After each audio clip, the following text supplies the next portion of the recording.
And so he's got both of those things coming up against each other in that exact moment. And he's got a choice to make. Like, am I going to be the greatest, which I think I am, or am I going to go home and be my dad? And then the last, to kind of put that conversation, teach high school music to put that last that conversation to bed. His dad, what? I don't mean that negatively, by the way. I'm just this telling podcast fully supports high school music teachers. I'm not saying that to be negative. I'm saying that in his mind, that is his mindset. That is the decision. You said making. It very passionately. That's all. He was embracing Andrew. Man. That's like what the line Andrew, from School of Rock. That's what Andrew's feeling. Jack Black goes, "Those who can't do teach, and those who can't teach Jim." Am I right?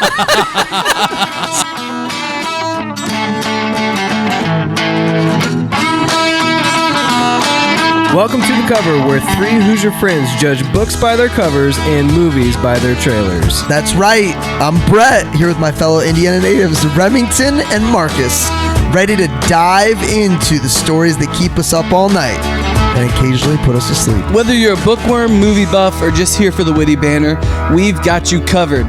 Each week, we'll dissect a different book or movie, sharing fun facts, hot takes, and moments that make Marcus cry. Spoiler alert, we're not experts, but we're definitely opinionated. From literary masterpieces to blockbuster flops, nothing is safe from our snarky reviews and wild tangents. Who knew Hoosiers could be this entertaining? So grab your popcorn and reading glasses, because we're about to embark on a hilarious journey through the pages and screens that shape our lives. Or at least our weekends. You're listening to The Cover. Let's get the show on the road before one of our kids wakes up. I just hit record. So I said, we could do a horror movie, and Marcus' response was, yeah, we could do a family movie. Oh, I was saying or horror. We haven't done musical. We haven't done. Let's do a family horror movie. A family horror movie. What would be a family horror Haunted movie? Mansion? I don't know. I mean, I guess you could do like Hotel Transylvania or something like that. Yeah. That's great. Our family watched Young Frankenstein, and it was not a hit. It was pretty. No one understood. No one humor. got it. Although, like, that's one of Tarantino's perfect movies. He has like a list of perfect movies, and that's one of them. From a standpoint of it hits every single. I think in his mind, it's like they nailed everything you're supposed to nail for a movie. Yeah. Dude, Willy Wonka, original Willy Wonka would actually be a great movie to do. Yeah, I agree. We could do the original one. I love it. I could go right now. We watch it every week. Seriously. The original, really? Oh, yeah. Like Our Gene girls, Wilder one. Yeah. Our girls go back and forth No way. with Gene Wilder and Wonka. Okay, They so love it. we'll do 2 reviews. 1, just watching it normal. 2, watching it on drugs. Come on, man. No? Okay. All right. I should have thrown it out there. That's all. But I mean, gosh dang it. We're recording. You never know what the people want. You got to try stuff. What do we tell Riley running the Instagram? Just get a lot of posts. What is the out drug there. of choice for this movie? Oh my I gosh. have to ask some friends. Hey guys, what are the drugs everyone's doing these days? What's cool now? What's cool? What's cool? What's cool, but like safe. But safe. But safe.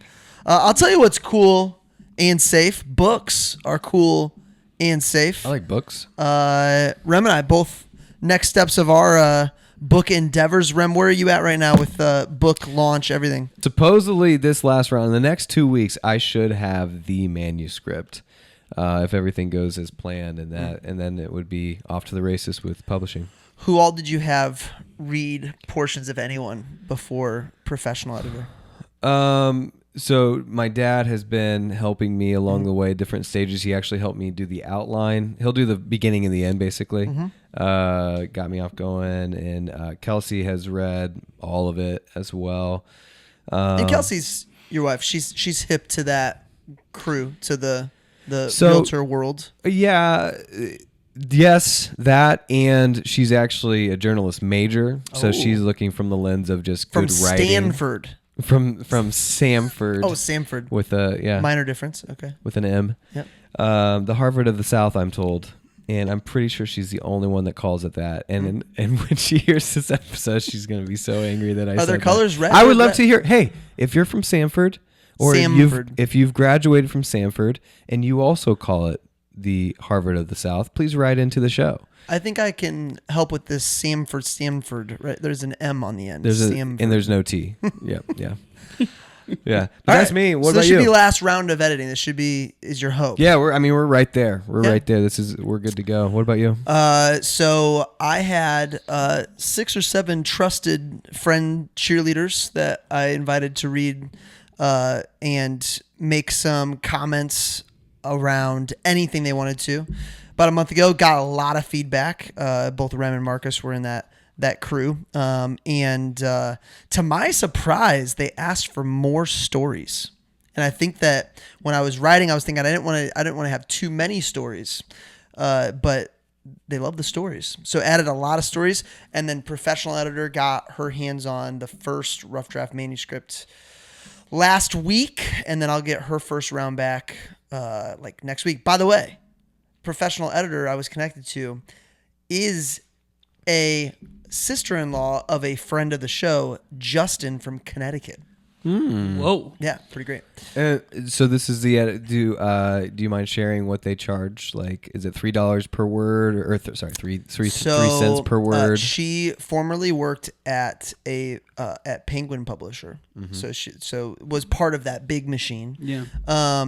Had never really done anything in this field. My book's around leadership and business, but I think I got a killer grab. She retired years ago, so she's doing it more for fun. She's got small kids now, and it's gonna be $600 total. Now she's only doing grammar. She's only doing you call that copy editing. She's not doing any creative. So I wrote the entire thing. Are you gonna have It someone was do very hard creative? for me to read it and not do the copy part. I knew I wanted to put you through that. Yeah. Really? Oh my you gosh. You can't just read knowing that it's not gonna be this way. No.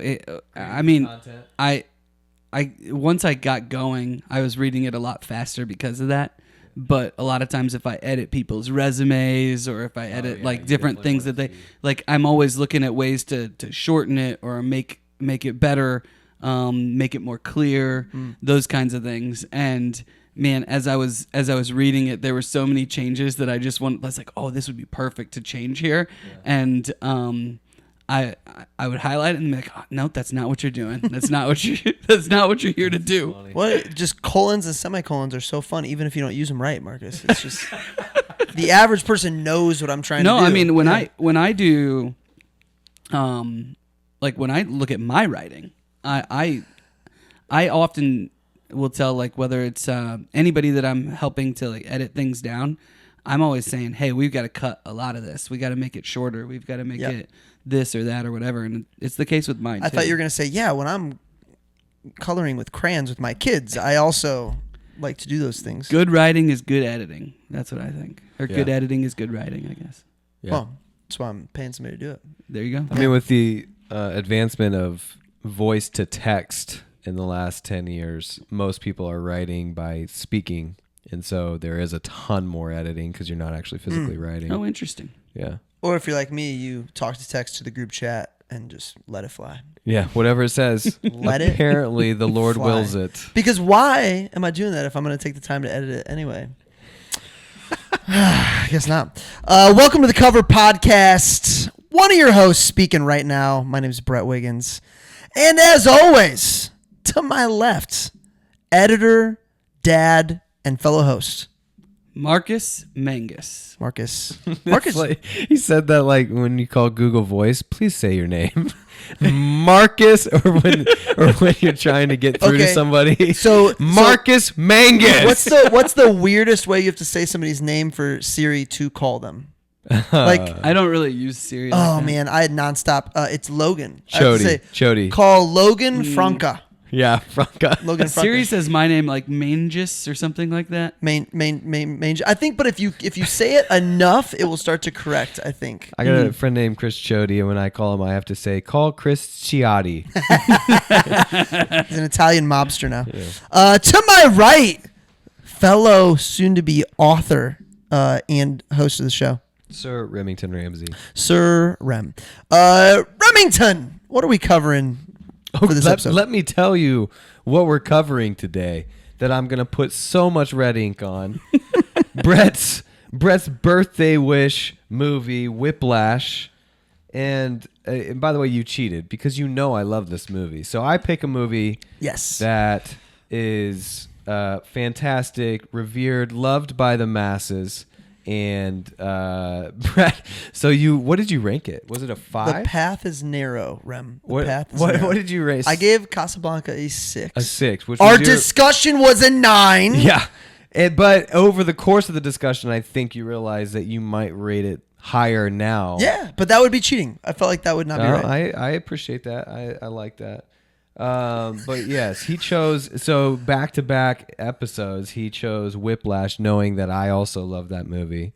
But here's the back cover. A promising young drummer enrolls at a cutthroat music conservatory where his dreams of greatness are mentored by an instructor who will stop at nothing to realize a student's potential. It's pretty good.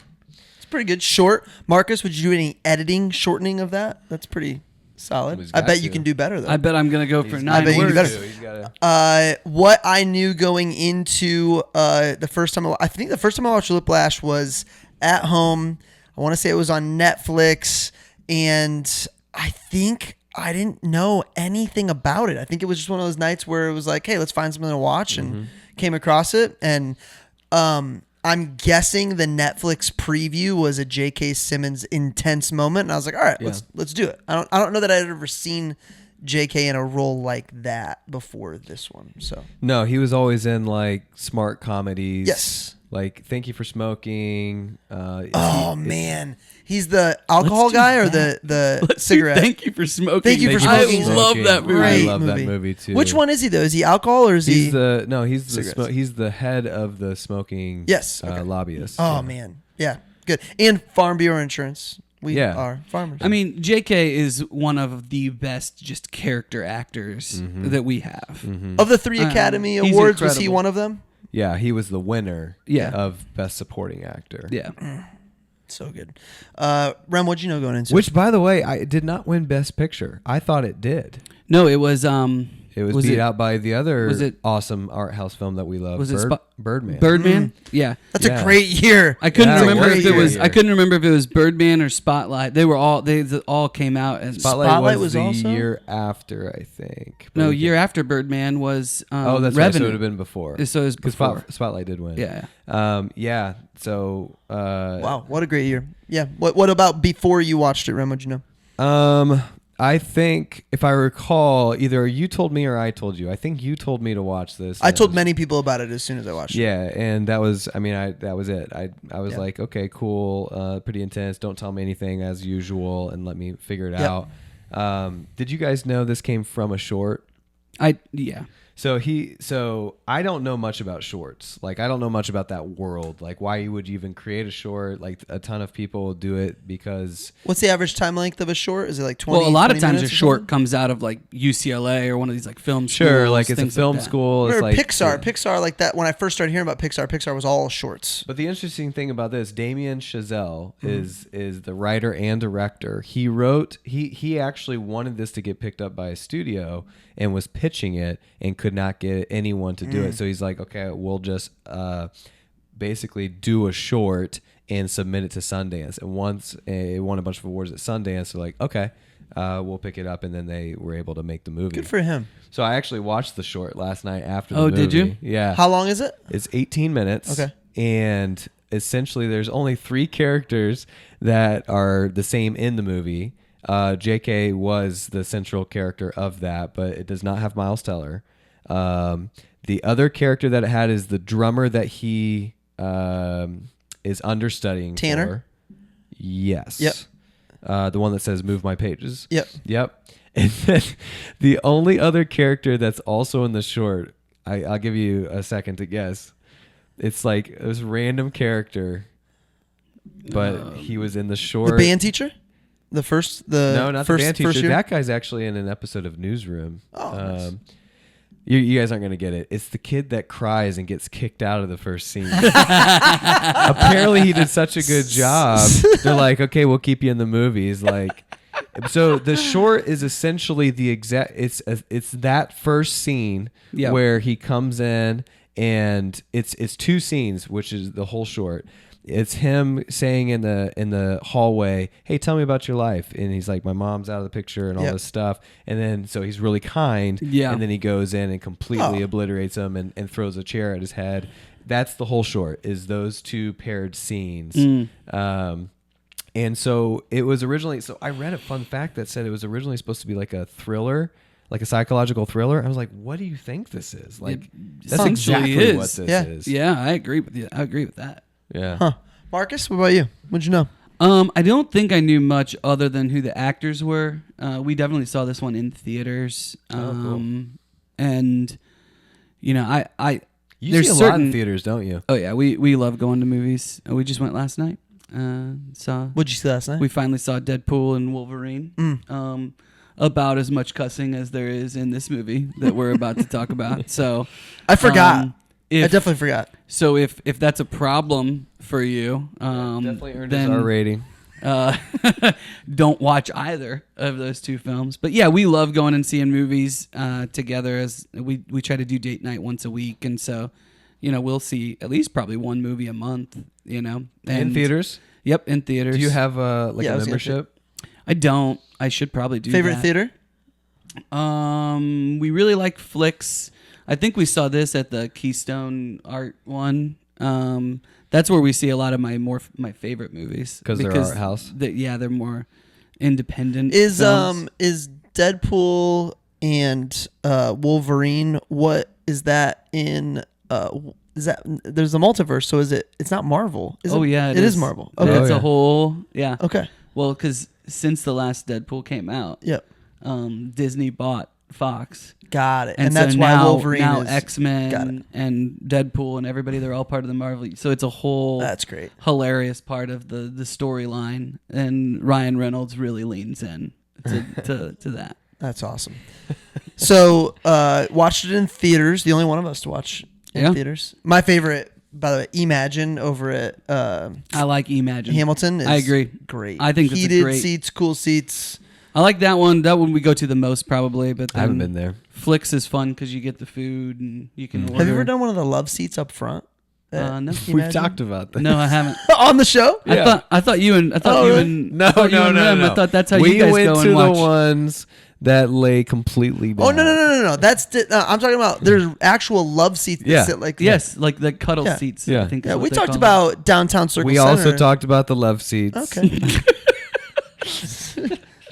Like they're inviting snuggling. I don't know where that. It literally is. I think it's called a snuggle seat. Or I will something like never that. sit on that. Definitely not sitting on those. No, saw it in theaters. Loved it. I loved it from the minute that I watched it. Where was this at in Miles Teller's journey of becoming the actor Miles Teller? Was this early? Was this his first big role? Because he's young in this. Like, Are you looking it up, Brad? I'm looking it up, but this I is the wanna first say thing I that- remember him in. No, Yeah. he was in that one that was after the book, the Counting Stars or Love Something. Fault in Your Stars? Fault in Your Stars. Yep. He was in that with Shia LaBeouf? No, Woodley. Shailene Woodley. Yeah. They were in that together. I think that was his first big one. I don't even see him listed in that. Are you sure? Yeah, I don't. He wasn't I don't. Project wrong? X. Okay, Project X was a semi-hit in theaters. The Spectacular Now. And then Whiplash is definitely his big thing. That was his, he was in breakout. the he was also in in the Divergent. Divergent stuff. He was in Divergent. Divergent is what he's in with Shailene Woodley. And that was after. Oh, Yeah. I thought. Well, I'm just saying she is in Divergent, which I would call the poor man's. He's Hunger not in The Games. Fault in Your Stars. Okay. But so, I mean, since then, he was in the Divergent series, which I think was really big for him. He was in Fantastic Four. He's in a boxing movie as well. I can't remember the name of it, but he was a boxer. And yeah, you're right. That's that Ansel guy. I like him. War too. Dogs with Jonah Hill. Yes. And then obviously he most recently big movie Maverick, right? Yeah, Maverick has got to be We probably got to his do biggest. Maverick at some point. Oh man, good. I had a Top Gun pilot at my breakfast event on Friday. Ooh. And he said that the first Top Gun movie is about, I was like 30% accurate. In terms of what? In terms of like what Top Gun's like, what it's like being in the cockpit with all the different people and stuff. Yeah. But he said that the Maverick movie is like 85% right. I don't understand what was inaccurate about the first one, that like the depictions of like what actually happens when you're talking to each other in the cockpit. Yeah, I think it's more about like what it's about. I think what he was talking about was what goes on from like a school perspective, how like they're not all competing like that to be the top person. Oh, I got you. It's more about Top Gun apparently is designed so that you can train the trainers. So you get picked for Top Gun not necessarily because you're like the top 1% of fighter pilots, which is what the first movie says, but because you exhibit all of the leadership capability. You're a great pilot. Also, it's more of a but leadership it's also thing. because you exhibit all of the great leadership capabilities that they're looking for. Because what they're going to do is they're going to train you at the highest standard possible so that you can go back and train all the different everybody sites. else. Mm-hmm. Oh, interesting. Yeah. That's really cool. That's a really cool speaker. He was awesome. He did a phenomenal job. And then his whole thing was, here's things from the military that we did that he now uses in business because he does business consulting. So, it was very good. I love that. I have a hard time believing I would take a concept, write a movie about it, and then have somebody in that actual situation go, yeah, that's not actually what we do with that. And being like, all right.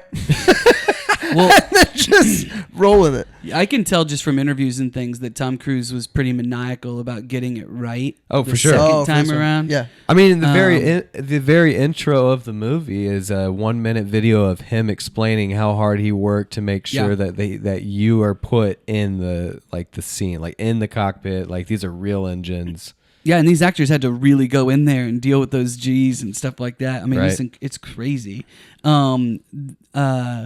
One of the things that he said, their speaker said, was that one of his friends was a consultant on the movie. And he was watching Maverick like in the theaters, and his friend was in the bar scene where they like ring the bell and stuff. Yeah. He said he about fell out of his cool. chair because his friend, like a real Top Gun pilot, That's was funny. in the bar scene.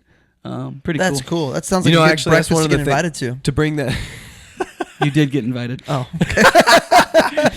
Oh yeah, I was running. All right. I was running the other You one. both Yeah. got invited. Yeah. Okay. All right. Thanks for telling me to check my email. To bring it back to Whiplash, I wrote down a note thinking about like in movies where you need professionals to do what that thing is. So like Yeah. in this one, they actually had mostly musicians. Mm-hmm. And so you wonder like how do you balance having actors play the parts versus the actual musicians playing the parts trying to act. And they actually went with the latter on this one, which is pretty impressive because They did a killer job. Not, a lot of non-speaking parts, but the reactions. oh yeah, to, the faces. Yeah. like- Well, what's really cool too is that, and maybe this will come up later, but I just happen to know it. I didn't do any research. I've seen a lot of stuff about this movie. Is that the directors didn't know that that J.K. Simmons is a classically trained composer. yeah. Oh, holy cow. So when J.K. Simmons got offered this role, they said, "Hey, you don't have to do it all, blah blah blah." And he's like, "No, I don't think you understand. Like, Yeah, I was brought up in love this world. This is who I am." And he was like, "We're gonna do this right." Yeah. And apparently, Miles Teller has been playing drums since he was like 12. Yeah. like he's not a great drummer, but like he was after this. I guess there's probably some. Well, we could debate that a little bit. No, but- I mean he literally was playing drums until this role, and then when he got the role, he practiced for 4 hours a day. Like Nice. it's him drumming. Well, a lot of I know. Yeah. It's pretty impressive. That makes sense though, because J.K. agreeing to do the short just to give the movie a shot means, I mean, he clearly had some sort of connection to wanting this movie to happen. I don't know if that's true. I don't know if he just did it just because he wanted the project and liked the project. That's what I don't understand about shorts. Like, I don't know if he did it thinking that it might not get picked up. I just want to do this short. I don't know the answer to it. But it's interesting you bring that up about J.K. Simmons, because when he's doing the hand motions, there's a movie coming out, or maybe it already did, with Bradley Cooper. Yeah. And I saw a ton of reels where musicians, it was like a trend for a while, where musicians would actually play based on his hand motions, and it was terrible. Like, and you're thinking, and what's interesting about that is Bradley Cooper has done some pretty intense roles where he really does a good job of doing the research. I'm shocked that where he's the alcoholic he tried for like 2 years. Star is Born. Yeah. I mean, he changed his voice for that role. Yeah. No, I think Bradley Cooper he tried and just could not get it. I think he really, really tried. Like, I'm pretty sure that he spent 2 years trying to figure out how to be a composer and just couldn't get Apparently, it. I don't know. I'm not sure, but that was part of it, was that he was really going for like that Oscar. Oh, that's and sad. didn't get it. It's kind of a weird movie. I didn't know what to expect as I was watching it. Yeah. What movie were we talking about? We can look it up. I don't know. So Bradley Cooper spends 2 years thinking, this is my chance at an Oscar. He plays this. Oh, dude, Jewish, I remember seeing. It's like I think he's a Jewish composer who's very, very famous, but Maestro. Yeah, Maestro Came out last year. Leonard Bernstein is. Leonard Bernstein. Yeah, okay. Leonard Bernstein. But it's a story of like Leonard Bernstein's life, and he was very I don't know how to say it, like I'll just say like sexually sexually adventurous, I guess. And so there's a lot of tension around when you that. say a weird and movie, his family and weird like stuff. all sorts of stuff. Yeah, pretty. I want to see the reels of musicians making fun of it. It's pretty funny. That's great. All right, Whiplash, our other musical choice movie. 30-second synopsis for me, 9 words for Marcus. By the way, I got a 9 words competing for your 9 words on Gladiator in my Instagram DMs today. From I like that. Justin from the Northeast. Nice. All right, 30. I'm a fan of Justin. Yeah, I like man. Justin. Good cat. 30-second synopsis. 22 Jump Street, same poetry style. Here we go. Student. Awkward. Loser. Loner. Wants to be great at the drums. Were you rushing or were you dragging? Fletcher demands excellence. Neiman, 1 step forward, 2 steps back. I'm upset. His family, not fans of music. Big fans of D3 football touchdowns. He forgot his sticks. Car accident. Perfect form tackle on stage. Got him fired. The twist ending. The double twist ending. What are you doing, man? I'll cue you. Marcus, 9 words. I'll cue you. I'll cue you. My goodness. Last words of the movie, and was going to save it for my hidden gem, but since I just brought it up, last 3 minutes of the movie, 0 words said. I can tell that this is probably your favorite movie because that was the best slam poetry that you've done. I took last. Did you write it down? I did last 2. I wrote it down. I did write them down. I was getting a little crazy. And not there. much competition. I was getting a little crazy there. You got a little away from me. I got to say that some of the originals where you had no idea what you were going to say are pretty interesting. It's a boy. man. This kid. I don't know. It could be great. I don't know. It could be horrible. It could be great. It could be horrible. I will. There will become a day I'm not prepared. I lean into that more often now. I love that Riley was like, "Hey, if you could text me when you get the 9 words so I can put it on Instagram," and I'm like, "I'm gonna have to text you from the show. podcast."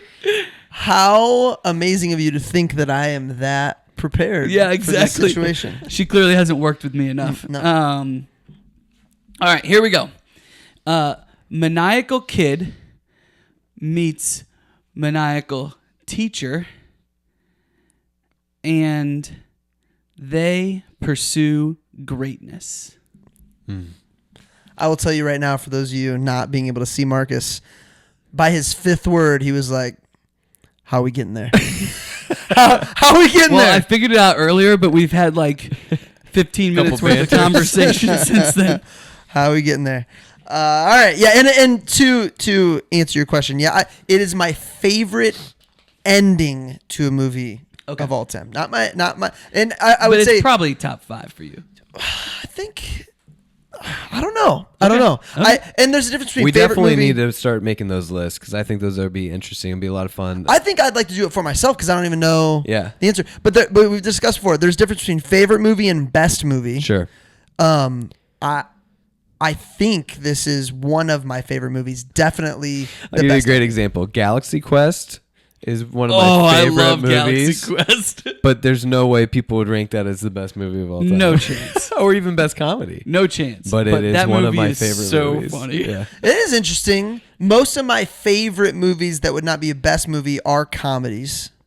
I would say that's an easy. Yeah, but it's an easy one to be like. Yeah. Although you can appreciate it for its greatness. Yeah, for sure. Because immediately I thought of Super Troopers. Yeah. I mean, Dumb and Dumber is revered. I think there's some like superhero type movies that are like that, or like rom-coms that are like that just I just resonate with them for Yeah. some reason. Or Man, I a character. love Captain America. Really? I love it. That's my least His favorite. origin story. Maybe I love it. hadn't get enough. Very, very weird CGI putting his head on that body. It's so weird. So strange, but No, he actually lost the weight for it. It's what's weird about it is that it's not good. no, it's not. It's he turns sideways and you can tell that it's there's not enough. They didn't spend enough money on the CGI or something. So is It's that weird. ego that gets in the way? They're like, we're gonna do this and we're gonna keep this, or Well, I don't know. I don't know why Probably they didn't really spend- difficult. They figured it out with all the other CGI. I mean, people are flying and blowing it's not things great, up. and it's not even one of those. Oh, it's not great now. Back when it came out, you were probably impressed. It was like It from was the like from the jump. Jaws It was looks weird. better It was than weird. this. Yeah, it was weird. very weird. Yeah. Hey, can I start us off because I got a thought? Oh, Sure. let's do it. So What made you think, Rem? Well, the opening. I just we talk about movie magic, and what movie magic is, if you're new to the podcast, is where movies take liberties and do something that makes you think, that's not possible, Yep. but you just have to be okay with it. I don't want to confuse that with the magic of movies because as I was a kid growing up, you go to the theater a lot. When you go to the theater, it's magical. Like when they open, and I am such a big fan of how they choose to open a movie to almost give you chills to what's to come, right? And that's why we talked about Pirates of the Caribbean, mixed reviews on that depending on where you're at in your life. But the opening scene where Johnny Depp and the music and him, coming in on that boat, you can't see it, and you're like, oh, this is going to be epic. And then he jumps in the boat, and it's this small sinking ship. Yeah. Is so epic and hilarious at the same time that you're like, this is going to be a great movie. In that, I remember feeling that moment. So in this opening for Whiplash, when you've got the first scene, and it's not always the first scene, but it's in the first 5 minutes of the movie. The first scene is interesting. It's very low key. I actually forgot that ever happens in the movie.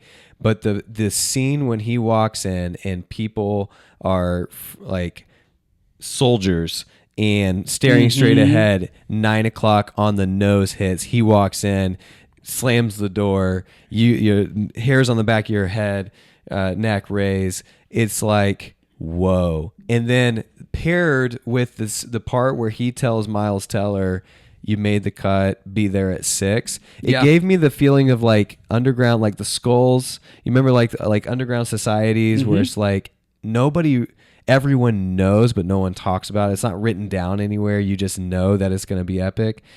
That kind of feeling that you get when they open a movie like that is just oh, we're in for a ride. I just think that's magical. Yeah, they crushed JK from now forward, we can call him Fletcher. Fletcher from Jump, you want to hate him, but it's a game for him, and he's the best. He's the best. He And I don't know about you guys. Once you realize that, I find myself wanting to please him. Like I find as like a watcher, like I want to impress him. Yeah. Because you know what I mean? I don't know if you guys felt that way. Oh, dude, he's like there are people that I wouldn't call it demanding excellence when you haven't earned your stripes, but he's that good and respected. To your point of like nobody's using eye contact with him at all, like they're afraid to. Yep. But then the second he raises his hand, they're watching his fingers to know their cue as if their life depended. Oh man, it's soldiers is a really, really good word that you use. Yeah, I mean it's very Militaristic. Very military. Muse has a music video for "Time Is Running Out." It felt like that, where it's just like very. Yeah, man. I'm. What did I say on that? I think. Yeah, I said the mental games that Fletcher is playing from the beginning are crazy, right? Like he says, "Be there at 6:00," and Andrew shows up at 6:00. He's running late, walks in that door, and nobody's there. Nobody's there. And he thinks he's in the wrong spot. Looks, it's 9 a.m. And I just like, I think that finish probably, that thought. So I think all three of us, well, at least me, like I respond really well to this kind of stuff because it's like, oh no, I'm not going to let him break me. Yeah. Yep. And it pushes me to just a completely different level. But yeah. I would have sat there just like he did. Been like, nope, I've been here the whole time, and I never would have said a word about it either. Well, so here's what's interesting about the short, because I watched the short after I watched the movie. There's no redemption in the short. There's a guy who says, hey, you're going to be great. I picked you. I selected you. Tell me about your life. Cool. Awesome. Well, let me give you a chance. And then even while he's like messing up, he's like, it's okay. It's okay. Try again. Mm-hmm. And then all of a sudden loses his mind, berates him, cusses at him, tells him he's worthless. And then he switches him back, and that's the end of the short. There's no redemption. So in that part, you're like, okay, this guy is sadistic. He's power hungry. Well, he is sadistic. I know, but like in the movie, you go back and forth because you have these moments where he's talking about greatness and he's talking about, and you think, okay, he's literally just trying to push him to be the best. And then he does something else where it's like, okay, this guy kind of flirts with being power hungry versus actually trying to get greatness. He thinks it's a license to do it by any means necessary. And he has fun with it. He enjoys. Correct. To your point, it's a game. He knows what he's doing the entire time. Him asking about his background, his mom, his dad 100%. was 100%. So okay, now I know what I can break. I know him with. what buttons I can push now. Yeah, it's actually I in leading others, I'm way too. I don't want to say too supportive. That makes it sound bad, but I don't push hard enough. I don't. Not that I would use something like that to push them, but he says toward the end that the word "good job" are two of the worst words ever used. It's ruined greatness for a lot of people, and I'm probably absolutely guilty of that without a doubt. I say good job a lot. I really want to build people's confidence, and there's value in truth and grace, not just support, because you really are. I could be, if I know they've got more, I should trust that they're not just going to break because I'm not going to tell them good job. Yeah, I think that if you're going to push, especially this hard, I can't remember if we talked about it on this podcast or not, but like Popovich is famously like very, very difficult to he's very, very hard on his players, like in the game, during practice, everything else. Yeah, longtime coach for the San Antonio Spurs. But outside of practice, he spends a lot of time talking to the players. Getting to know them, Touch is big for him in a similar way to what JK did, but JK did it so that he could manipulate, whereas Popovich does it because he knows he's going to be really hard on them, but he wants them to know like he's in it for them and he's got their best interest. Like a lot of people can't play for him for that reason because he's just so hard on them. But by the same token, he'll take them out to these like wine dinners and things like that and really invest in them as people. Mm-hmm. And that's something that Fletcher just doesn't do. Yeah. You know, that's about his miss. And when it's always that hard, only like only the greatest of the great have any chance because I would say only the greatest. He's of the great definitely have any not chance. trying to take someone who is average and make them good. He has zero interest in that. Correct. I'm going to push you until you break unless you're going to be the best. It feels like, not to this scale, but your Nick Sabans, your Bobby Knights, your coaches that are just known for being really, really tough. They're this light. And they're really getting the best out of it. Did it bug you guys that everything seemed to be about him? Like, it was like, you're not going to sabotage my band. Yeah. I'm not going to have you ruin my reputation up there in that competition because you're flat or dragging or whatever. But it was all me.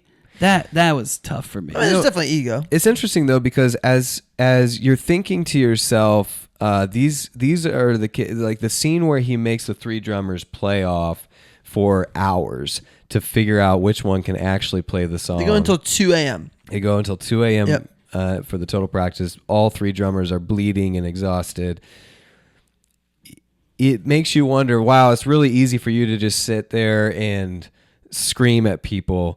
But to be fair, he actually is the greatest in the room because he's the only one that can get these players to play the best band in the world. Yeah. And so does he abuse it? Yes. Yes. Does he go way too far? Yes. So much so that one of the pivotal scenes in the movie, one of his greatest players commits suicide, and they don't flat out say it was because of Fletcher, but they imply that. Yep. So, but to be fair, again, he's the only one. Like it is his band, it is his show, and they have to impress him and continue to get greatness out of themselves. Yeah. You know what I mean? Like, And I think it is easier to say, you know what, it's good enough. Let's just get this done. It's actually really hard to not move on until it's exactly how it's supposed to be.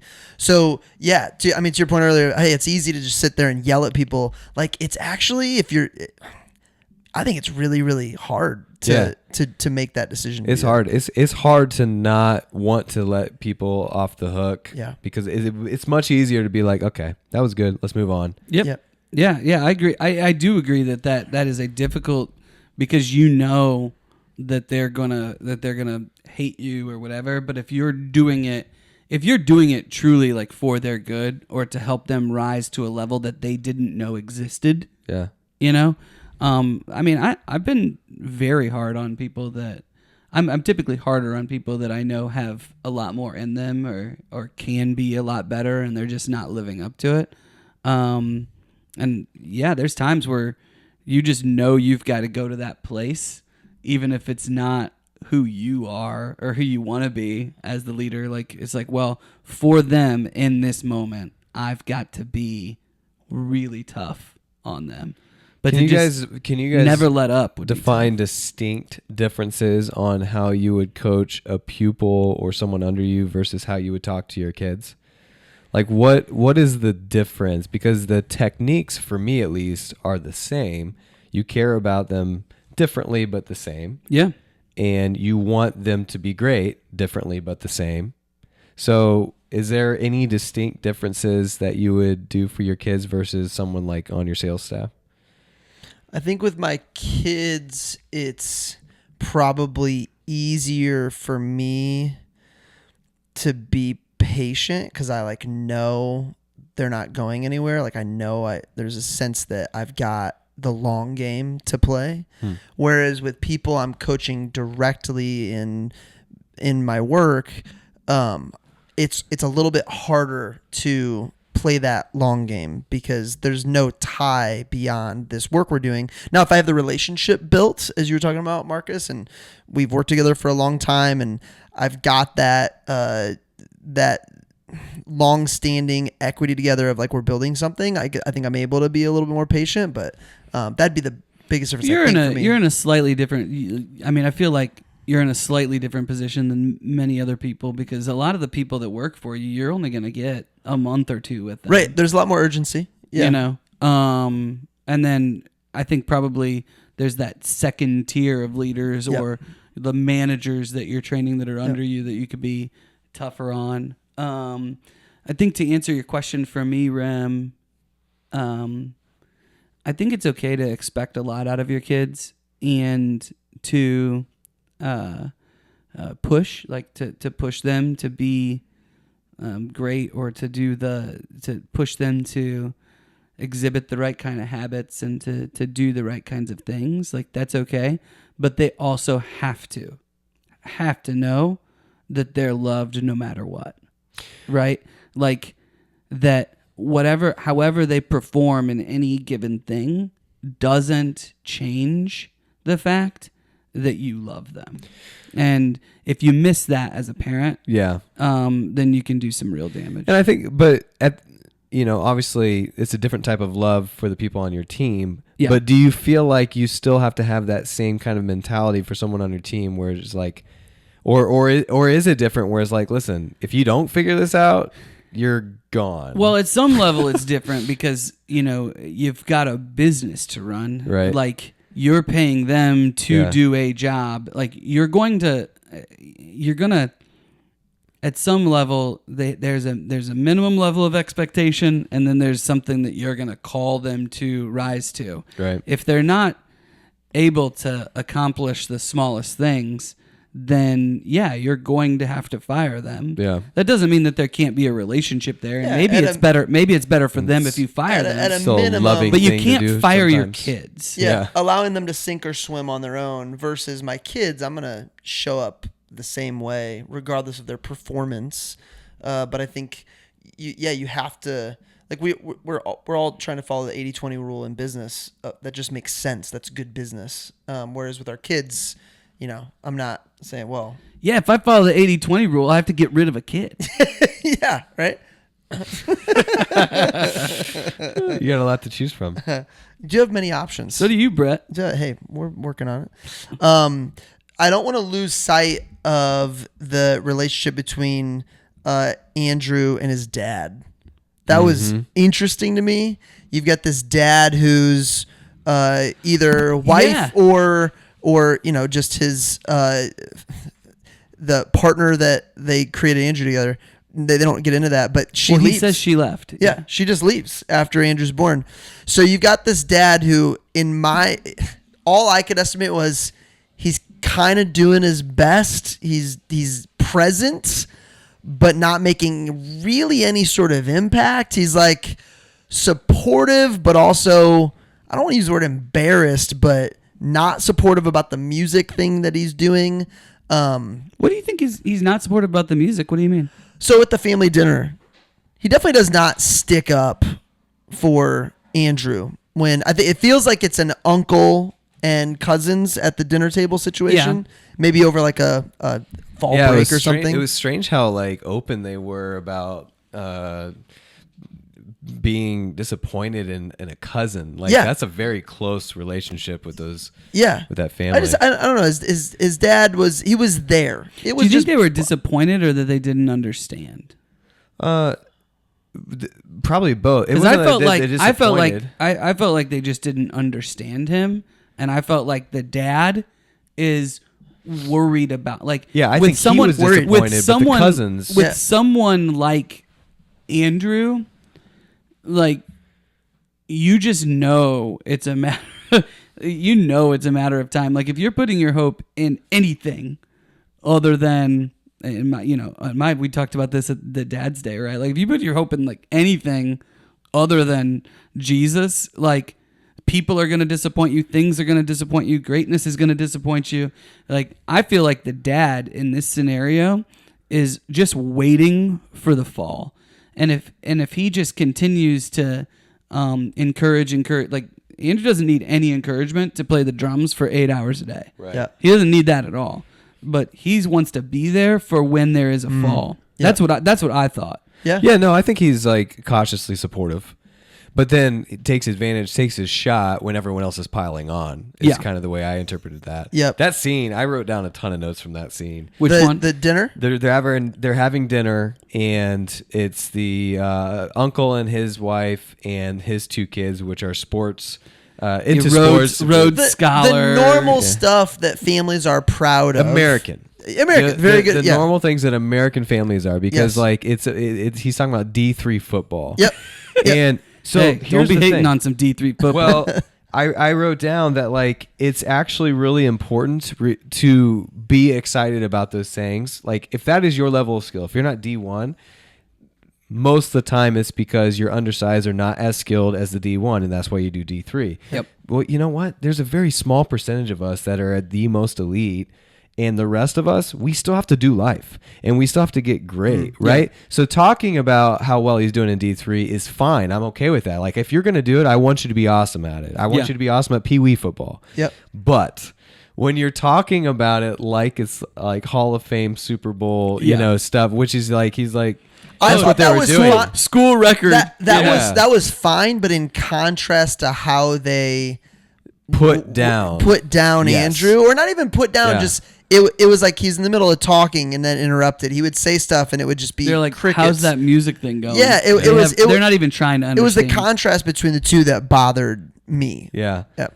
It is tough though. I mean, his uncle called him out for not having any friends and everything like that. Like if you don't have a rapport with the family, they're not going to want to understand your world. Like I mean, I don't know if you've been to extended family stuff and there's just like a family member or an entire family that just does something different that you just don't understand about, but also they don't make an effort to really explain that world.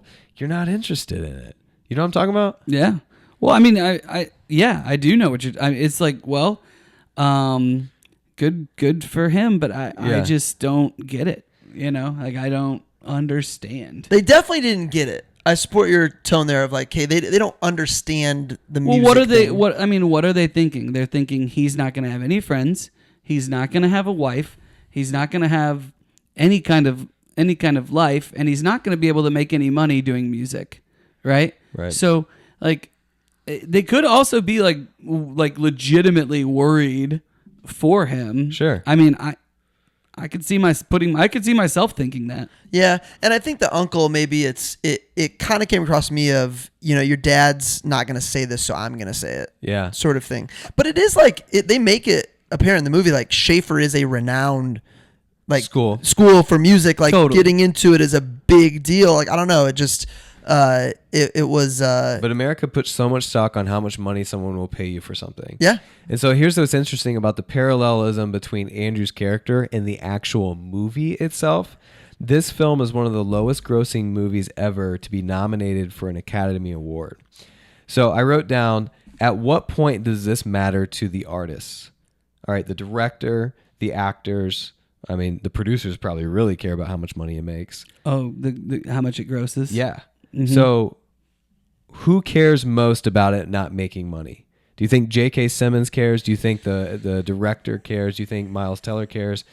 You can't take it with you. Do they want to go down as one of the greats, right? Because this was nominated for a bunch of awards, and you could even make the argument, even if it wasn't, and 20 years from now it's known as a cult classic, was it worth it? Can you make money elsewhere? I think the studio, in my opinion, whoever represents the studio that backed it or whatever is probably caring the most about that. But I think it's not across the board director, producer, whatever, because I'm sure there are directors, producers, whoever, that there comes a decision where it's like, hey, if we go this route, it's not going to be as popular, but it's going to be the movie we want to make. Mm-hmm. And I think just it depends on well, do they make those maybe decisions. not as marketable. Yeah, right. I mean, I think that's kind of what you're getting at there. Like, there's plenty of like directors and producers and stuff that look at, like we were talking about Marvel movies and stuff earlier. Like they look at those and they're like, I think Scorsese might have even said like, that's not real film.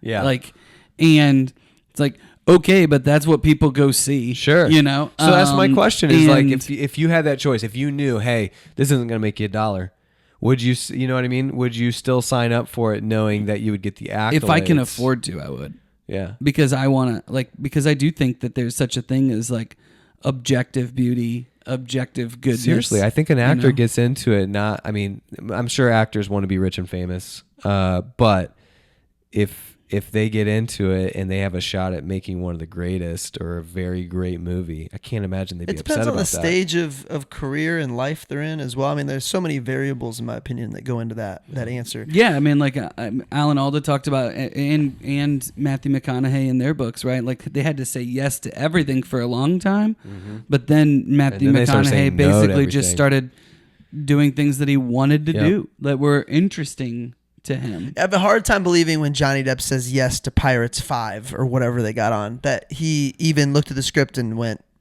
okay, this is what I'm aspiring to. Or it's like, hey, we're projecting it's going to sell this much and here's your paycheck. All right, cool. Sign me up. Tell me when to be there. There's that too. I mean, Or there's no way I'm letting someone else play my character. Oh, yeah. You know what I mean? Like Yeah. I still think there's so, ego in that. Yeah, well, Jessica was reading me a bunch of things about Wolverine and Deadpool, and like Hugh Jackman was done playing Wolverine, and he wanted to be done. He was essentially retired from the role. Logan gets killed in that last movie for that reason, right? Because like nobody else is going to play Wolverine type of a thing. And then he and Ryan Reynolds are friends. He saw the Deadpool movie and he was like, gosh, I really want to be a part of that. And then finally, by the time the third one came around and he had the opportunity to do it and they figured out how they could do it, he was like, yeah, you know what? We're going to figure this out. Because he wanted to go have just a blast. In his words, he wanted to go have a blast making this movie with a friend. It's crazy how your perspective changes when A, you've had time away from that thing, and B, the right people are involved. I'm sure it changed it. Yeah, I'll never blame an actor for like going and doing one of these big movies for a paycheck. Like I totally understand that. But I think a lot of them really love doing stuff like this where it's a passion project. Sure. And they get to lean in. And I think that comes across on screen, to be honest. Dude, I would say this is one of them for sure. So you guys would say family dynamic. They're not against him, but not supportive. I think where it all the dad and his relationship kind of it made sense to me was, to your point, Rem. He's waiting for everything to go bad. He gets basically embarrassed off stage in the last scene. His dad rushes to the back to like console Embrace him. To your point, like I didn't even thought about it. He was waiting for the fall. Mm-hmm.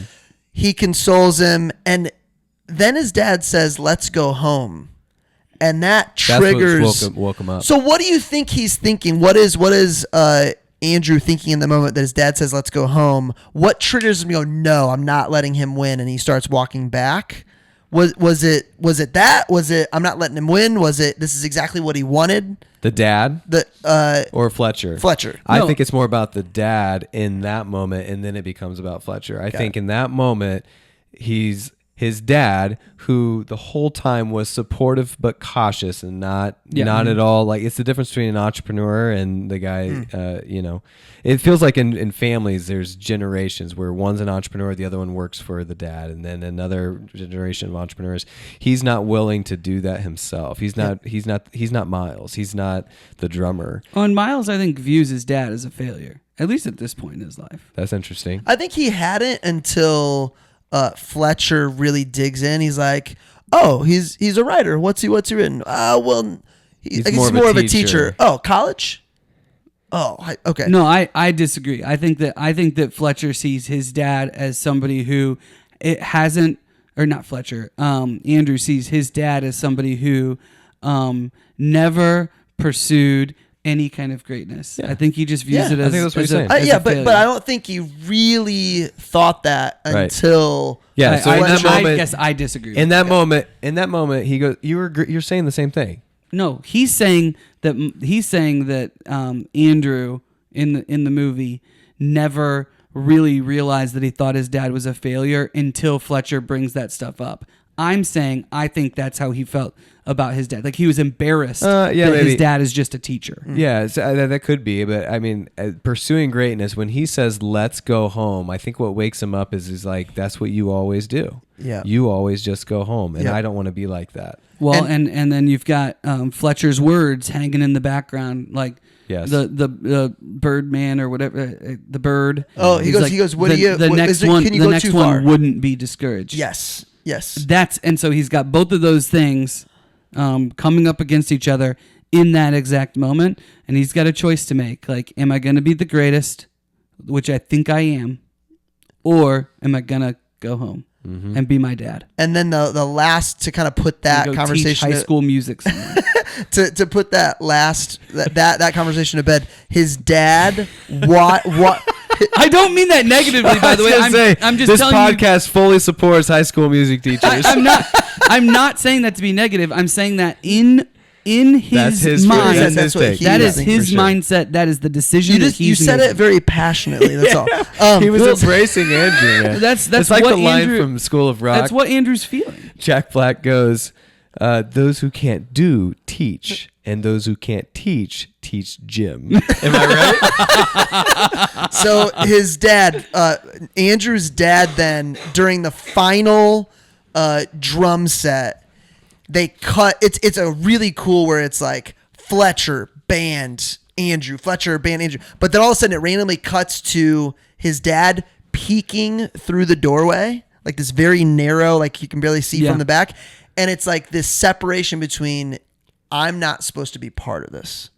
Like he's clearly stepped on the side of he's pursuing absolute greatness and taking a risk, and I want to watch, but I'm like scared to be too close to it. And I thought that was like the final break. Take. Yeah. Does the door shut? Does he leave? The thing is, I don't know. That's why I'm so asking. they're standing at the door. He hugs him. Andrew goes back on stage. He could have been standing there and watching from backstage, but it's almost like purposely on the other side of the door open. It like, is definitely on purpose. Like, 6 inches. We're gonna place this separation here now. It was cool. It was. It's coming of age. Yeah. In as well. Yeah. What else made us think, boys? What else we got? I wrote a couple questions down. Yeah. When all of that's happening, and like Fletcher has clearly picked Andrew to like push and pick on and everything else, and how would it feel to be the other band members who are all there? They're all very, very good and trying to impress and get like no attention.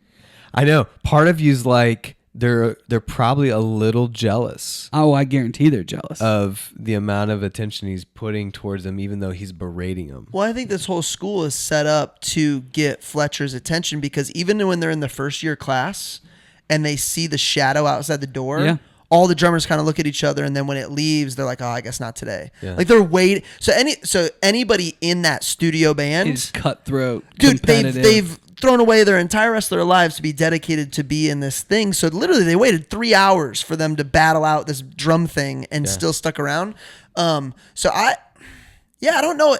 Is it jealousy, or are you just like, dude, I'm happy to have the seat that I have? I don't know. Yeah, I mean, to all of this point and like his obsession, I have this as a hidden gem, but I think it's important to kind of bring up. I love when you guys have something that we're not on yet, and you almost look to me for like permission. Yeah. I have a hidden gem. Is that cool? But it says there's a poster in his room that says, "If you don't have ability, you wind up playing in a rock band," and like that's like So probably teaching music in high school is the worst thing that he feels like could happen to him. Thanks for adding that. But really close second is just going and playing in some rock band. Yeah.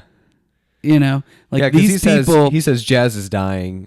Fletcher says jazz is dying. This is why jazz is dying. People aren't pursuing greatness. People aren't being pushed. All of these things, and you know, Andrew agrees with him. He agrees with him, and he lives this life. He's completely obsessed. Well, so to that point, I wrote down when Fletcher's talking about the guy who died, his old student. We don't know anything about the implications of Fletcher having a part in that. He's just very sad about it. The only thing he says about the kid that died is that he was a beautiful player. Mm-hmm. That is the meaning of life to Fletcher. Yep. The meaning of life to Fletcher is greatness in jazz. So this was another question I wrote down. Does he care about the students? Does he care about himself? Does he care about jazz? Like what's driving him? I think greatness. Yeah, his answer would be great. My job is to bring out the greatness. Yeah, exactly. But my greatness is dependent on how many others I can make great. So that's my question is it about him and his place in jazz is the people that he made great? Is it that he wants his students to be able, like, I think that great teachers and great mentors are people that are able to help people be better than themselves, right?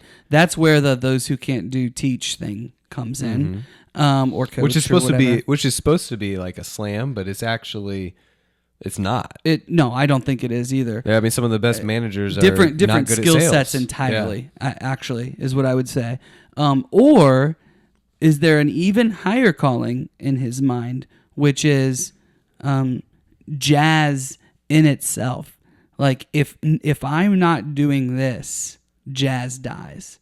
I feel like it's got to be either a combination or one of them. And I was just curious if you guys had thought about that. I think, like, what's driving him? If you've ever been in a situation where you got so closed in and addicted on being great at something, there are moments where you don't know the answer to that question. You just know you're trying to be great. And I don't know. I hope he'd have a good answer to that, but I don't know. Well, something's got to drive him. How else could you not have burnout operating at this That's level? fair. That's fair. I mean, you said earlier he's always talking about my band, my tempo, all that. He is. I think it's greatness in jazz is the greatest pinnacle. My positioning in that is my place in jazz. place in jazz, in greatness, is what I care about, and the way I get there is by how many great students I produce, or at least if I get the one that actually makes me the greatest. Yeah. And what's interesting about that last scene is that face he makes. I mean, you talk about the 9 minutes of drum soloing, or 9 minutes of the song, 5 minutes of drum soloing. It is long. He goes through a transformation. That's the first time in the movie, besides when he's manipulating, because when he's manipulating him in the bar, you figure out when he comes up to him and he says, "I know it was you." You figure out that the entire bar scene where he was cool with them was manipulation. Right, the totally. entire thing. Yep. So he's acting there. But the first time when he actually breaks the character of Fletcher, where he breaks the "I'm a hard ass, I'm gonna come at you," is when he comes up to him when Andrew's just playing, in the middle of the set by himself. He goes, his quote is, "Andrew, what are you doing, man?" Yep, he breaks. Yep. He's completely that's a completely different tone. It's a completely different, and it's like he's already gotten what he wanted. He embarrassed him, so now I'm moving on. But here's this kid, and I'm kind of confused. Well, because he already successfully got the band to play Caravan. Yeah. So if he was coming back on stage to take his last potential W, because he tells Caravan's over at this point. Yeah. Well, is it a bassist? What is the guy next to the drummer? Yeah, he's playing bass. He's playing bass. And he's like, "Dude, what are you doing, bro?" He's like, "I'll cue you in 3, 4." And then Fletcher slowly just like, all right, we'll give into this great run. And I think he's thinking like, "All right, dude, you know what? I'll give you your props. You proved me wrong. Props, cool, move on."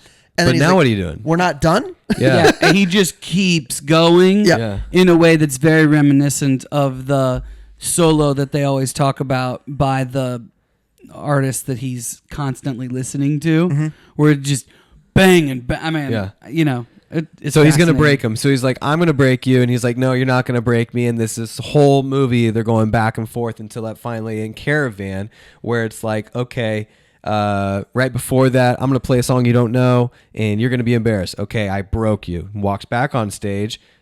You didn't break me. Okay, cool. You got your props. But then the final song, the final 9 minute with the five minutes. Which I think technically it's still Caravan. He's just adding the ending. Great. Would it be crescendo? What would you? Yeah. Just this. I think we're still in crescendo Caravan with mode. an epic Buddy Rich, memorable, drum solo. Drum solo. Yep. And so what's funny But about that drum solo is separate from Caravan. No, Caravan's it's an addition to Caravan. It's a.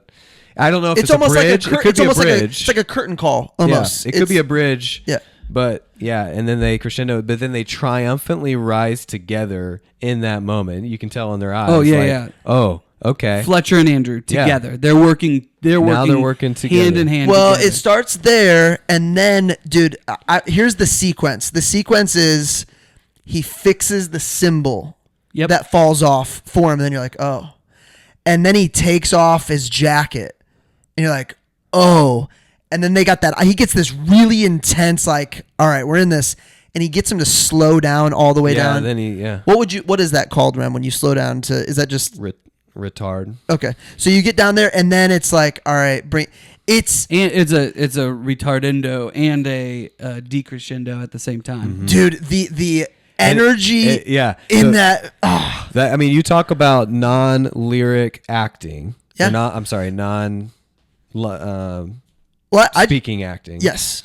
His facial expressions. There's more dialogue in those 4 minutes of no words than any other point in the entire movie. Yeah. There's tons of dialogue, no words though. Yes. Yeah, they do a phenomenal job. I mean, the chemistry is great between the two of them in that moment, and you could place yourself in that audience and just thinking, holy cow, I'm witnessing something here. Right. Because I guess the point I was trying to make about how it's not a part of Caravan is that, like, all of the stuff that's written on the paper is done. Like, jazz can be very improvisational. Right. And so he just goes. Yeah. Yep.